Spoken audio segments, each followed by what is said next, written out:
Welcome, everybody, to the only podcast. My name is Chris Vanini. I'm your host, and we have yet another MSU team that is struggling to make the postseason, and that's what we're going to talk about today. I'm joined here by Austin Smith, your co-managing editor of theonlycolors.com. Joe, did I just call you Joe or did I call you Austin? Man, it's been a while. I used to do this with Joe, with Joe Tui. I don't know where that came from. Shout out Joe Tui. Yeah, he's I'm here with Austin Smith, your co-managing editor. I don't know where that came from. My bad. Things are. There are worse people to be mixed up with than Joe Tui. Yeah. That's for sure. Like Dom, for instance. There you go. But so almost as bad as me remembering who I'm talking to has been the MSU basketball team in the last two games. So they're definitely on the bubble watch now after 3 straight losses: Ohio State, Indiana, Purdue. We're going to talk about both of those. We're going to talk about their tournament chances. We're going to talk about some comments by Izzo post-Purdue game. Austin, I guess, where do you think things are at right now after this last week of 2 straight losses, which I think we both predicted, right? I think we both had them losing. Yeah. I had them losing, I think, both games by about 7 or 8, and it's about what happened. Final score, both games played out a little differently than expected, but by the end, they kind of came down to what at least I expected to happen. Yeah. I actually picked them to beat Indiana just out of like a hopeful thing. But I mean, I went into that kind of expecting what happened to happen. But and speaking of Joe Tui, I asked him, I said on Twitter, I was like, we're approaching the bubble here. What BubbleCon do you think we're at? And he said he would defer to Spartan Dan, who I never heard from, but he said we're probably approaching BubbleCon 3. I think that's surprising. That's why I was thinking Joe. I was going to bring up the DEF CON thing, the Bubble Watch thing. There we go. And that's why I was thinking Joe. Well, it's a good system. He's a good man. But yeah, I think the bubble talk is real. It's certainly gotten louder than the last time we spoke because those last 2 games, you're against 2 of probably the top 3 or 4, probably top 4 teams in the Big Ten. But still, I mean, you see, when Michigan State goes out against these truly top in the Big Ten teams, you see the difference in where they are and where these other teams are. I mean, not only physically, but just in the way they execute. And the most troubling thing to me, and I said this on Twitter and got a lot of responses, I think you and I kind of talked about it for a bit, was that unlike pretty much every other Michigan State team I can remember watching, they are not improving. I think they're probably parts of the games are going better than they did against, Ohio State. But they're just the players that need to be taking steps forward just aren't doing it. The wing play is still a huge issue. Both of the point guards, Cassius has been okay in the second half of the last 2 games. Tum-Tum's still super limited offensively.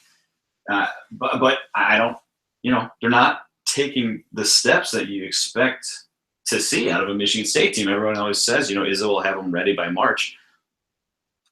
Usually by this point, you're seeing kind of things start to jump, build on top of each other, and I just haven't seen that happen yet so far.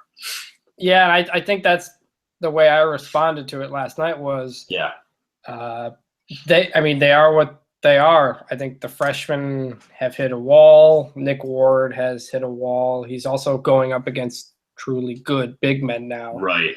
And I think this is where they are now is where the freshmen, as far as the freshmen can carry them.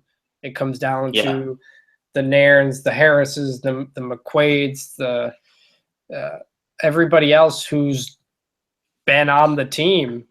And that's where it's going to go. But no one's developed any sort of consistency. I don't think we could say anybody outside of the freshmen who's gotten better since last year. Alvin Ellis, I think yes, but you can other than make that, it. McQuaid's worse. Yeah, Nairn's probably a little bit better. McQuaid's down. Harris is kind of at the same level as maybe he was last year. Goins is kind of probably a little bit, and then you have a bunch of freshmen. So it's a lot like the football team, I think, where the top guys who these coaches rely on are not carrying them any further. And the Purdue game was Miles Bridges putting the team on his back, and then he got them to within about 10 points of Purdue, and that was that. So, but we'll talk Indiana first. This was a game where, I mean, in both games, MSU's three-point defense continued to be a complete mess. Indiana hit, I think, their first 6 from 3. Yep.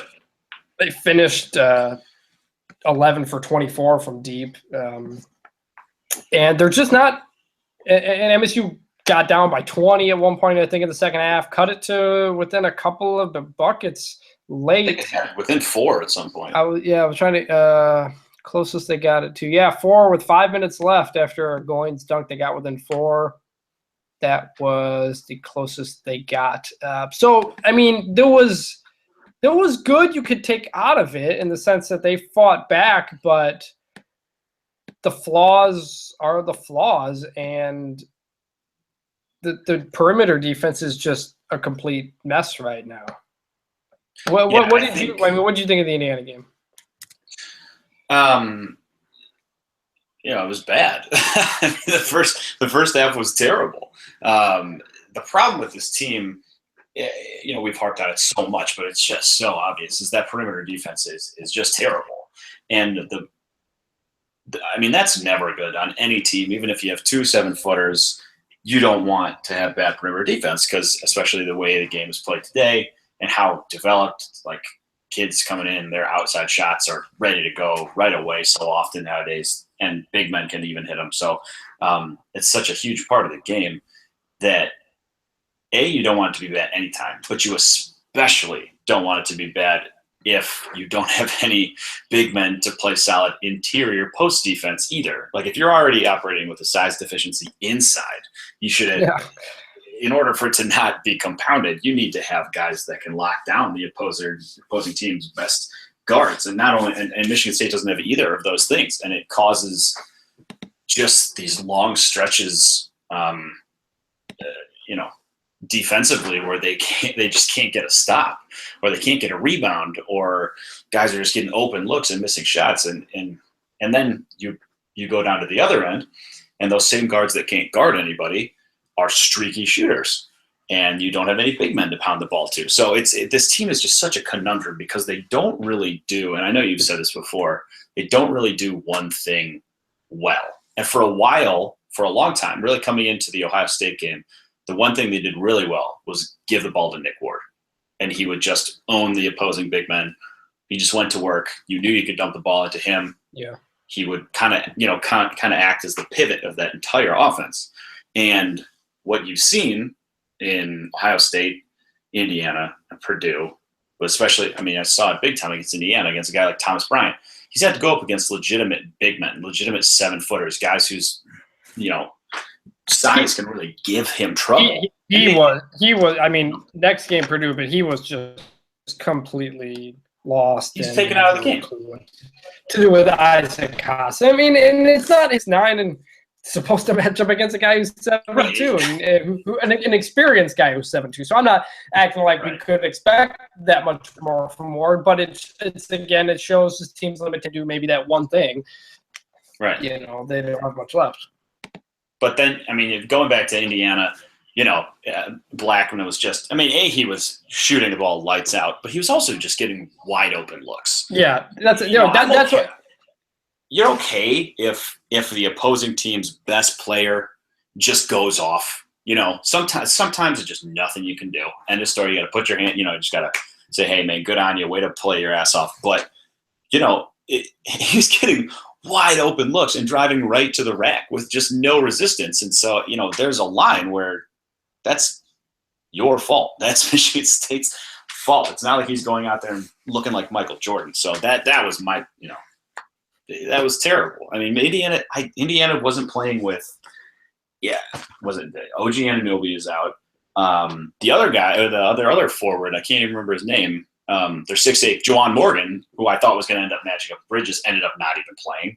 They're down 2 players that should have been 2 of the biggest difference makers against Michigan State. Instead, they allowed them to get away with just raining 3. So that was pretty disappointing. Proud of them for fighting back, but they shouldn't have been in that hole to begin with. Right, and the sign of a good 3-point defense is not they don't make the 3-point shots. It's generally, do they take a lot of 3-point shots? Because if they're taking them, that means they're typically open. And teams are taking a lot of 3-pointers against MSU right now because they're very, very open. And it's guards not knowing how to handle screens. It's Nick Ward not knowing the big men not knowing how to handle the screens the right way. It's guards switching and getting lost. And a team that you thought by this point in the year would have more chemistry, I think. And it shows defensively more. I mean, this team is not good offensively. They're actually worse offensively in terms of total efficiency than they are on defense. But the offense you can explain by the talent. The defense you can't. The defense should be better. That comes down to effort. That comes down to communication. It's not like you have to have the skill to make a jump shot. You just have to check a guy, and they have not. And Indiana's just lit them up, and they fought back and had a big run, which was an encouraging sign. But we're going to say this again, and I've said it all year.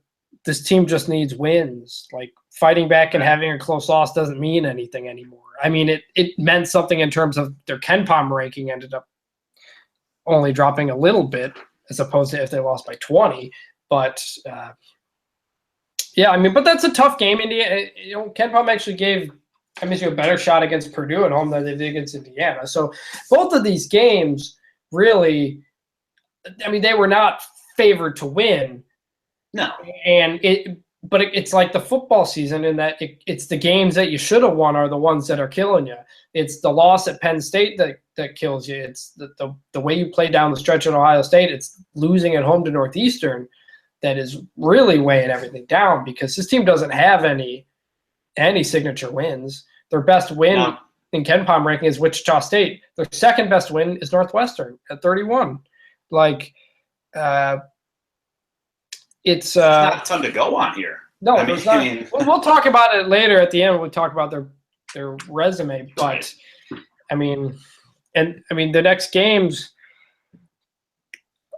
their next 1, 2, 3, 4, 5 games are teams outside the top 40. So we'll get to that. But so Purdue now, MSU comes out firing, hitting 3-point shots, but Purdue's hitting 3-point shots too because MSU's 3-point defense remained very bad. MSU goes up, I don't know if they were up 9 or just about 10 in the first half, and that's when the trouble we all kind of expected hit, and that was when the size killed them. Goins goes out with 2 fouls. Ward has 2 fouls, and Matt Van Dyke, 6'7", Matt Van Dyke is out there trying to guard 7'2" Isaac Haas. And Purdue makes a big run, takes the lead, and then they kind of mess up at the end, and Bridges hits a layup to take them in at halftime tied. But MSU was up by at least 8. They were up by 8 with 5:48 to go in the they were up by 8 with 5:48 to go in the first half. And Purdue goes on they were up 8 with 3:16 left after a dunk, and within just a couple of minutes, Purdue already got the lead. And that was the story. That's what we thought coming in. I said weeks ago that I thought this Purdue team would roll MSU because it's an incredibly bad matchup with the big men, with Swanigan and with Haas. And that stretch there, you saw it. Second half, they fought hard and did everything they could, stayed in as long as they could, but the fouls continued to rack up. And once that happened, guys, once you got fouls, you can't play the same level of defense you want to, even if you're still in the game. And Purdue eventually kind of pulls away, keeps hitting 3-pointers, and that was that. So, what was your takeaway from the Purdue game? I don't know. In a weird way, I'm a little more disappointed in that game than I am in the Indiana one, because outside of Bridges, Bridges went full like Super Saiyan, like bananas, what you've been waiting for all year. Had his most efficient game. Was just his 3-point stroke, which I was saying a couple of weeks back was what might actually keep him in school. Looks beautiful now. He's hit his stride. He went 5 for 8 from deep. Finished with 33 points. Only 2 turnovers. Just incredibly efficient. Had some highlight reel dunks, putbacks. He does have this really annoying tendency. I think Izzo talked about it, where he'll just go for a block because he's so athletic.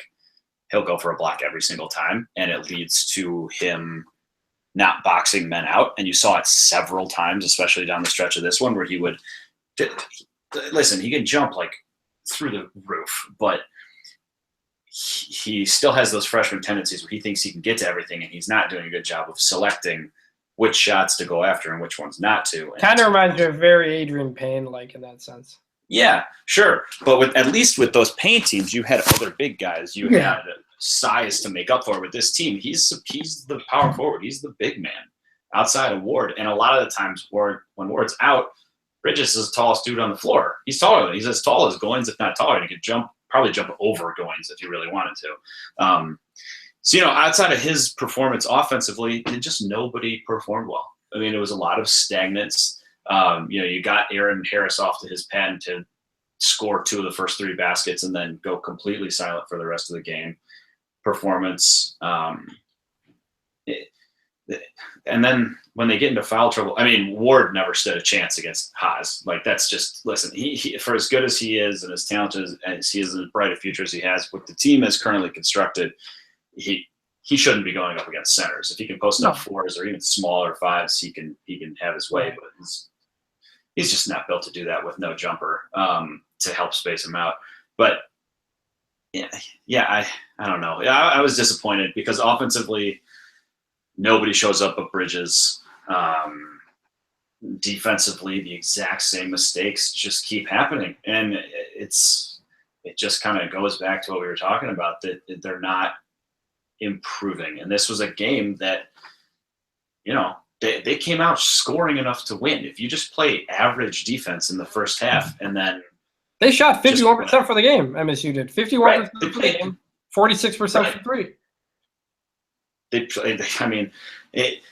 then it really boils down to, there are stretches in every game where they're going to have bad lineups on the floor. The team's just not deep enough to avoid times when, you're going to run a Tum McQuaid, Goins, triumph right at the same time. You're just not going to weather that often. Yeah, deepen up with talent. They're still number 1 in Benjamin. It's the problem is all the guys they put in aren't that good. Yeah, that's great. But if the guys were good, not that they're not good, but if they weren't, or if they were better, closer to starters, more quality, I wouldn't mind that so much. I actually would love that stat. But there's too many guys with massive holes in their games, and none of which seem to be coming around. It looked earlier like Ellis might be the one who kind of turns it around and makes himself a bit of an impact player, but he's completely reverted.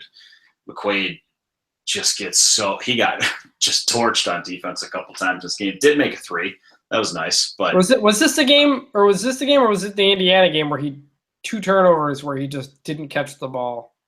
Oh, that was Indiana, where it just went right off his hands. Yeah. He hit a 3 early against Purdue, and you saw the confidence, because then he took some more, but he missed them. One of them he missed really badly, I think. He ended up only taking 3 shots, but he was also MSU's second leading rebounder at 5 rebounds, and that was the other thing. They got just destroyed on the glass. That was predictable. You're right. MSU rebounded 4 of its 29 misses. Purdue rebounded 11 of its 30. That's a lot. And there was a lot of those where, that's the kind of stuff that stops you from getting a run going, really.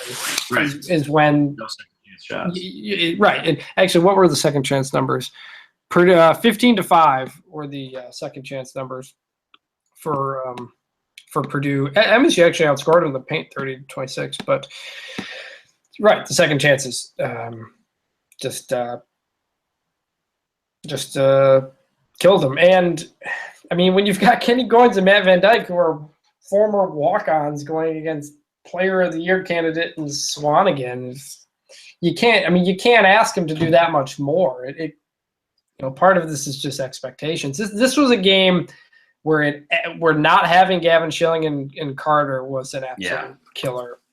I know we've said earlier in the year, if they were around, Nick Ward doesn't develop maybe into what he is, but this is the kind of game where they needed a lot of big bodies. You just need bodies. And you need size. They didn't have it at all. Size, because then you can run a double big lineup, and you make Bridges basically play the three. He's a good enough shooter at this point where he's such a mismatch for anybody else trying to guard him, and he can check a three, switch on the in the front court on defense, and and instead they've got Alvin Ellis playing the four. Right. Exactly. And Matt Van Dyke on the court. I mean, no offense to him, he's really done a pretty good job, all things considered, but he shouldn't be playing. But if you look up and down this, it's just disappointing. The box score is disappointing because I thought Vince Edwards had a chance to have a big game. He ended up with 10 points, but went 2 of 8 from the field. So it's not like he played all that well. But then it was other guys. It was Carson Edwards. It was Carson Edwards. Carson Edwards played really well. He only finished 5 for 12. It looked like, but I test he played really well, especially early. Yeah. Yeah, Haas played well. I mean, Ryan Klein hit his only 2 threes. I mean, just go up and down the 3 points. Swanigan 3 for 4. Carson Edwards 2 for 5. Dakota Mathias 2 for 4. PJ Thompson 2 for 4. Klein 2 for 2. Like you said earlier, I mean, they shot over 50% from 3. They shot almost 50% from the field in general. If teams are taking 20 plus threes against you a game and hitting 50% of them, that says everything you need to know about your perimeter defense. So, and another factor comes into a game like this. Purdue goes 21 for 24 at the free throw line. MSU goes 8 for 14. A couple points here and there. Yeah. I mean, it's a little thing that can make a not close game a close game, or can flip a close game in your favor. And it's not there. It's not a team that can avoid. That can not do the little things and give up big deficits in other areas of the game and realistically expect to win. Like last year's team was good enough to have teams go, not necessarily defend well for a night. Now, last year's team was not a particularly good defensive team. And yet, because they could shoot so well, because they were able to get up and down, because they had Denzel friggin' Valentine, they were able to recover from that type of stuff. But this team can't have Miles Bridges be the only one in double figures. This team can't have get out rebounded by 13. This team can't afford to go 8 of 14 from the line and give up, take 24 threes of their own and give up 21 on the other end. It's just how many turnovers? They had 13 turnovers, not terrible amount of turnovers. But they were all – you're talking about MSU? Yeah. Yeah, well, Purdue had 12 turnovers. No, I'm sorry. Purdue had 9 turnovers, but no, I'm looking at the wrong box for him. Purdue had 13 turnovers, but that's a lot. Swanigan had 7. Right, it was 7 from Swanigan and 4 from Haas. It wasn't the guards. The guards didn't turn the ball over. That's right. MSU doesn't force a lot of turnovers as a team, but it's another example of poor perimeter play. Yeah, and I think it just seems like every time, or at least for the last 2 or 3 games, every time Michigan State has that chance to cut the lead or push it further or whatever, you feel like the momentum is going to teeter to your side potentially for good. They just can't seem to do it. Like they had plenty of chances. Like you said, they were up 8 at one point in this game. Instead of pushing the lead further or keeping it at 8 going into half, they let Purdue get right into it. It's tight. They're lucky to even have it be a tie game. Against Indiana, they had several chances to take the lead again late after that huge comeback and couldn't do it. Ohio State, the entire second half, it felt like they had them right there and just could never take that next step. So to me, that speaks to not having a go-to guy I think Bridges is kind of the de facto that right now, but you don't really have a second option outside of him and Ward. You don't have a go-to guard, a playmaker, a creator that you feel confident giving the ball to. So it's pretty much if the other team can slow down your front court, they'll take their chances letting a bunch of streaky 3-point shooters shoot it, and that's a tough way to kind of tip momentum in your favor for good consistently. So they're in a tough spot right now. Let me ask you this: Sure. the auto bench, 2 fouls on the bench. Yeah, obviously cost them, but aside from, I mean, I know we know what happened, but what'd you think of it? The auto bench for Ward. Yeah, or Goins even. Goins. To go that final 3 minutes without at him. The end? Yeah. Yeah, to go that final 3 minutes without him and try to hold on. I don't like it personally. I get that you're up 8, and at that point, I guess maybe try to just steal some time. But as soon as that lead got down to 4, I probably would have put one of the 2 back in. I honestly don't remember if either of them came back in at the very end or not. But it's just how Izzo has always done things, and I think it's how most coaches do it. I mean, it's how most coaches. Well, right? No, I understand. I think. In a way, Izzo's never had to. I mean, certainly not in a while. It's been a long time since he's had a team that's as limited as this one is. And does that make sense? I feel like it's been since like the Neitzel days almost, since he's had like a team that's so flawed, sort of weird. Yeah, just like deeply flawed and weirdly assembled. You can make a case for that Travis Trice team, but they had a little bit more in terms of playmaking guards, which at least made that part of it a little easier. I think he hasn't had a front court that's this shallow in like the longest time, and just like not versatile.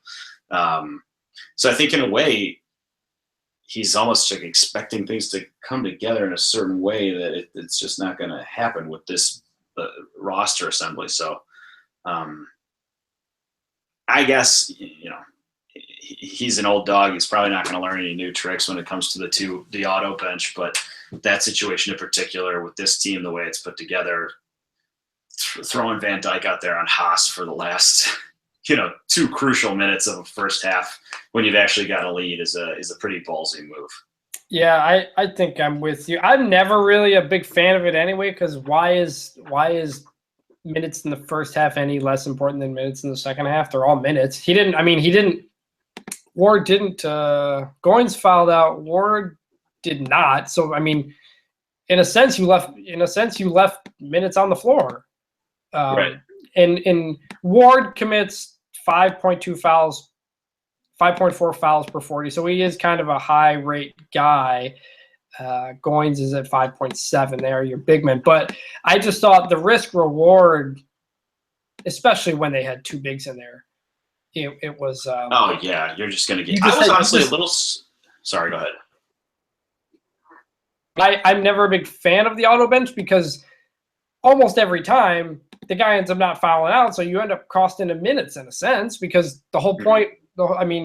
As opposed to if he got in there. I understand some cases not doing it, but in this case, you've got a lead. I think just doing everything you can to at least hold that lead into the half, and maybe he doesn't trust Ward not to go in there and foul. So there's a lot of factors into it, but I just think in that situation, the risk was worth, not the reward, but it was worth taking a shot because it was you couldn't stop. They had literally no shot. It was Van Dyke, I think, forced a turnover one time, but it was try to hack or hope he misses, and it was just kind of wasted.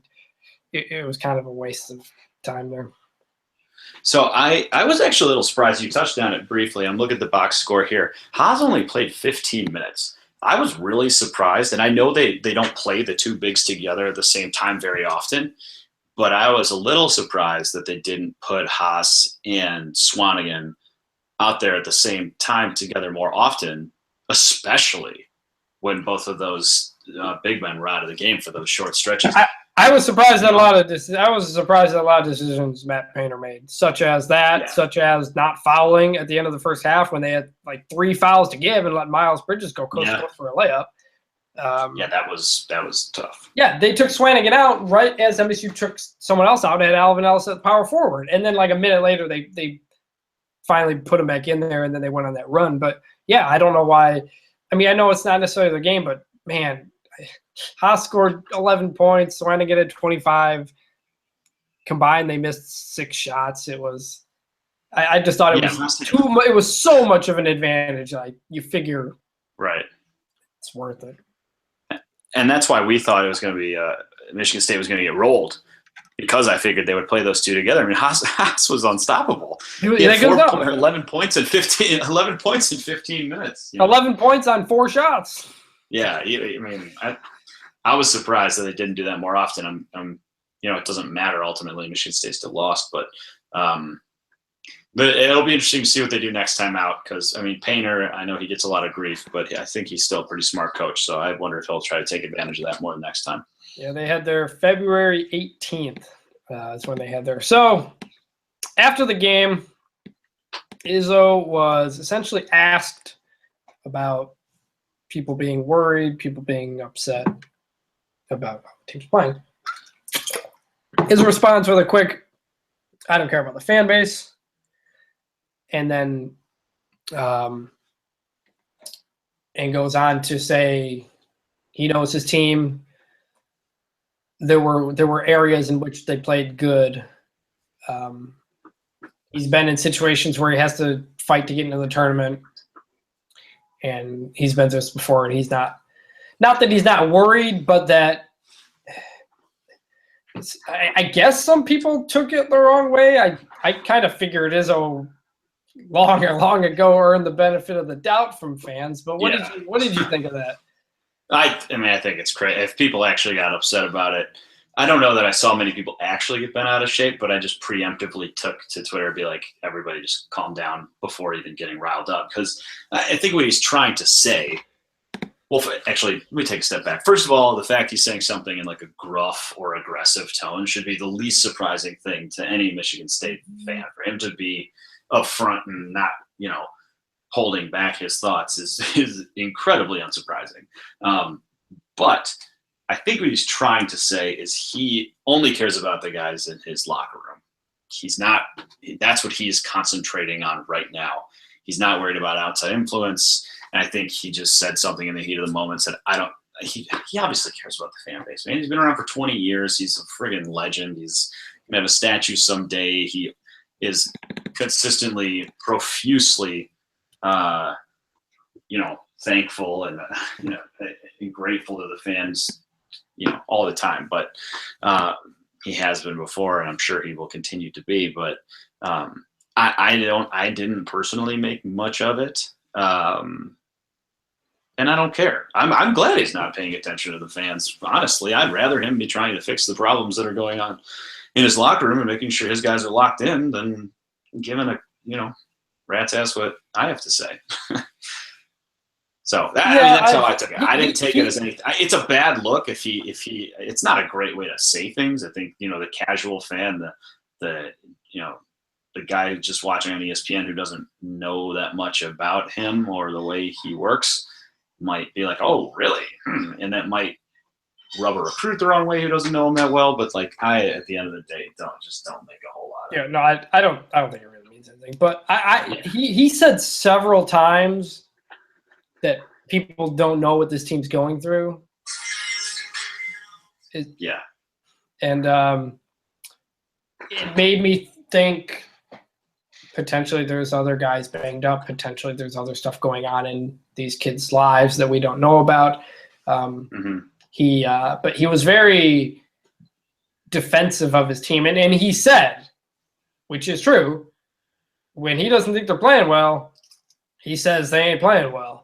He's never been one to sugarcoat things. If he'll defend his guys if they're playing badly, if there's something he thinks is worth defending, and that's the sense that I got. I think he knows they were completely outmanned against Purdue. at the halftime interview, they asked what happened. And it goes about the Purdue run, and he goes, well, they're so big we couldn't stop the big guys. I mean, he knows the situation that they're in, and especially with a young team, I don't think he's going to be especially careful with his criticism and make sure it's really deserved when he gives it. So maybe there's other stuff going on that we don't know about. Generally, when Izzo makes comments like that, that's, there's other stuff going on that you don't find about until after the season at his off-the-record session with media. So, I think he just knows where they're at and knows what they have to do, and he's not going to get upset he's not going to get mad when they don't play so far above their level that they get a big upset win. So, I think he's a realist. Like you said, I think he gets it. I think he understands the challenge. Obviously, he understands better than anybody the challenges these guys are facing. He's got to be frustrated. I mean, there's got to be parts of him that are like Aaron Harris has to drive. If Aaron Harris drove Bob Huggins crazy, I can only imagine the way that he makes Tom Izzo feel sometimes. So, I'm sure he's frustrated, but at the same time, I found that interesting. I found that. So, it's an interesting. It was an interesting comment. I think from a coach, a less established coach, it might draw a little more ire and hold a little more weight. But with a guy like Tom Izzo, it's kind of a nothing. So that takes us into where there is a lot of fan concern, and that is, are they going to make the tournament?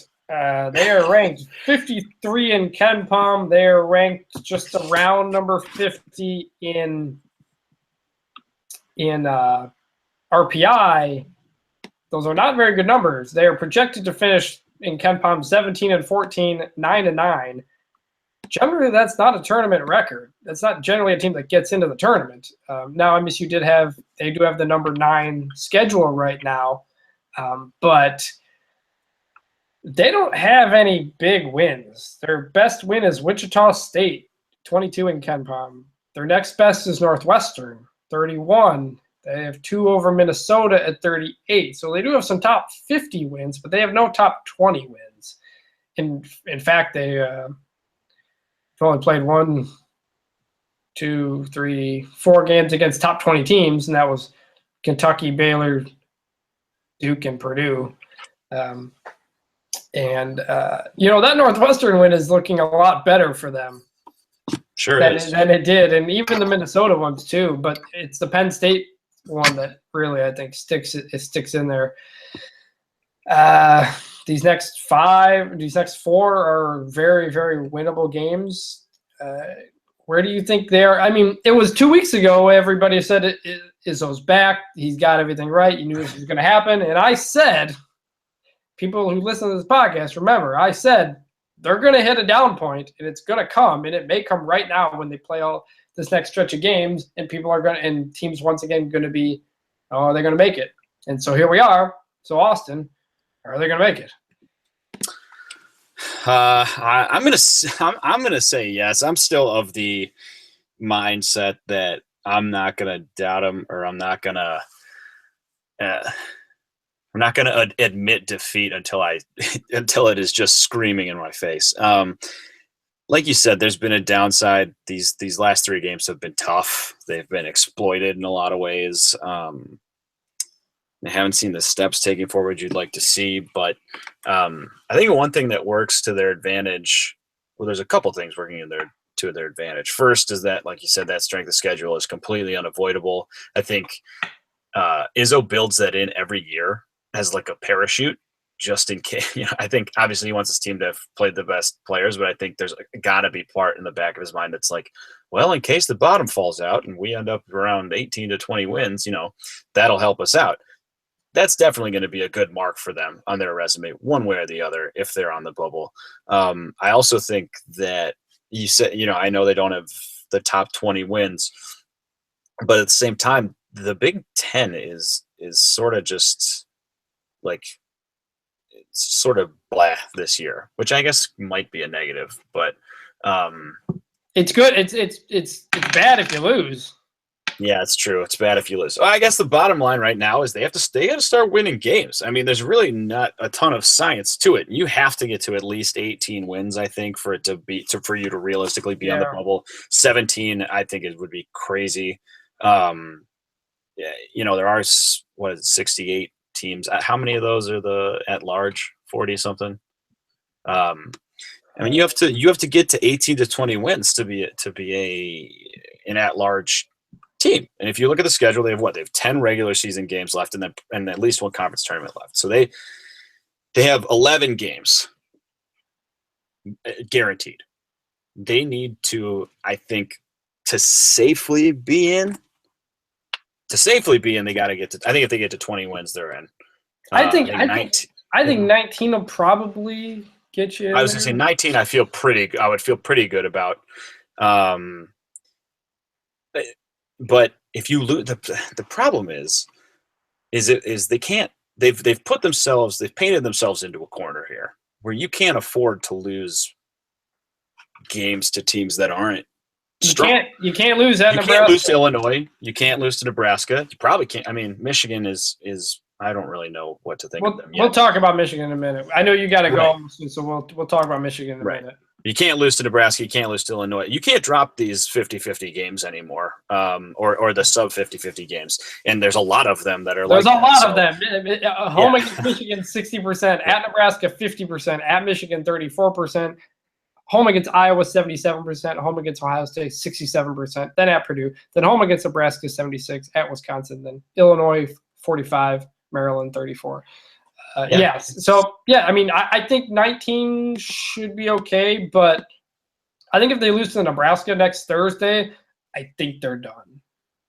Like I'm almost even if they came back and beat. I'm almost willing to think. I think if they lose to Nebraska, then there's more coming, and I think that's a real sign of things.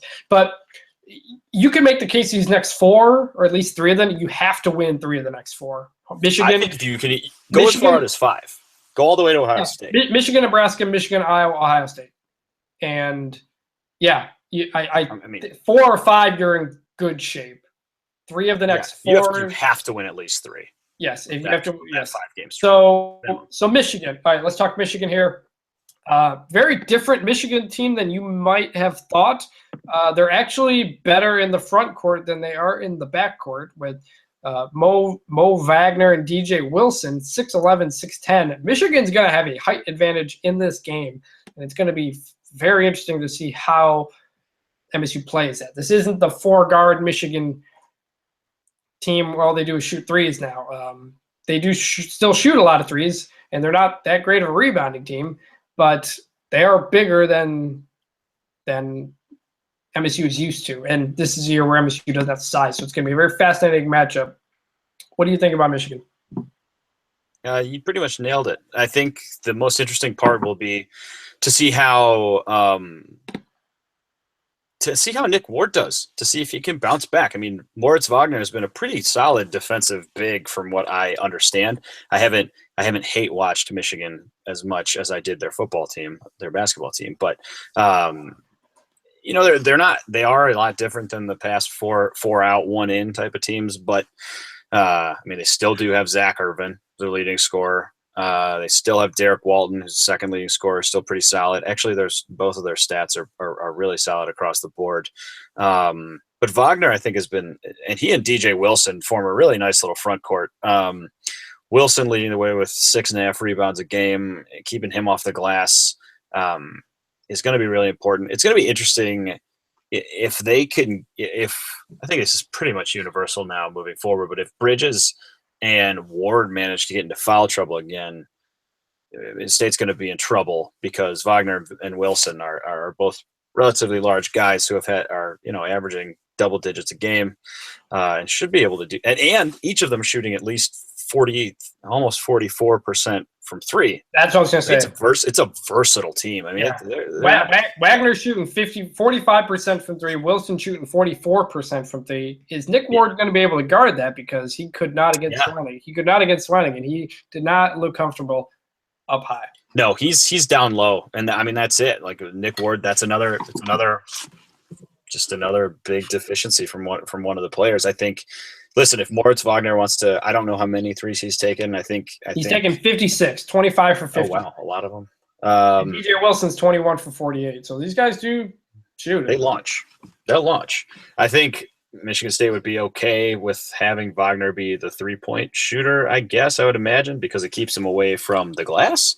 But if he's shooting that well, he's only averaging 22 and a half minutes. He's like down 8 minutes a game from some of their other starters. And Muhammad Ali Abdul-Rahman, just a phenomenal name, is playing a lot for them as another guard as well. I don't really know. Honestly, I got to do a little more studying up on them here pretty soon before I write this preview. Right, it's been an interesting team. It's been a weird team. They got destroyed at Illinois about 2 weeks ago.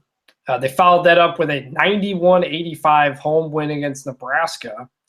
But then they go to Wisconsin and they have the lead late and just barely lose by 4 points against Wisconsin. Then they beat Illinois at home. So it's been a little bit of a strange team. They play Indiana Thursday at home after we're recording this podcast. So that'll be a very interesting game to see how that goes. But it's a difficult matchup for MSU. But Michigan's in the same boat. They're projected to finish 18-13, 8-10 overall. They're actually a little bit higher than MSU in the RPI and the KenPom rankings. So these are two teams both kind of on the bubble there, and these are two absolutely huge games for both teams. Well, if you go up and down Michigan State's schedule, all of these next teams are on the bubble. I mean, you can make a case. I don't really know what Nebraska's record is, but Michigan's right on the bubble. Iowa's probably a little below the bubble, so they're going to need to win to get up. Ohio State is in the same boat. They're a little below. You need to get up. I mean, you're hitting the back half of the schedule here. These teams are all playing with a sense of urgency. So you're going to have to bring your best because you're going to get, a punch across the jaw from all these teams. So it'll be. And it's Michigan. Like you're playing Michigan at home when you need a win. So hopefully, maybe that's what this team needs. This team needs a little excitement, a little rev up, and a Sunday Breslin crowd, which sounds weird, but it's a weekend. People are going to be fired up. Hopefully that gets them the win. I think they've got a better chance. I feel better about their chances in this game than I did. Either the last two, that's for sure. But that does not mean that it is a win a lot, by any stretch a lock.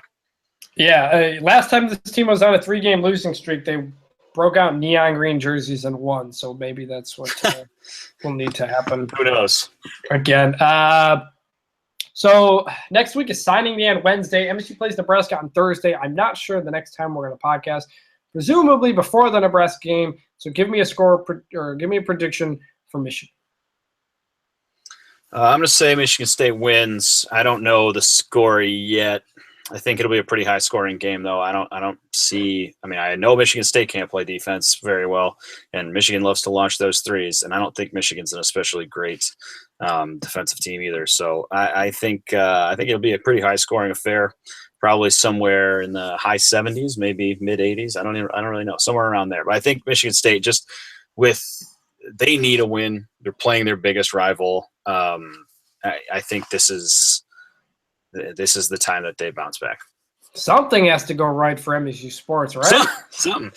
I mean, it's been a tough year.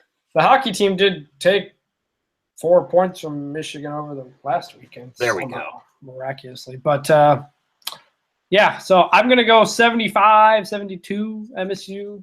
Love it. High-scoring game. So we will talk to you guys at some point next week. Thanks, everybody, for listening, and see you.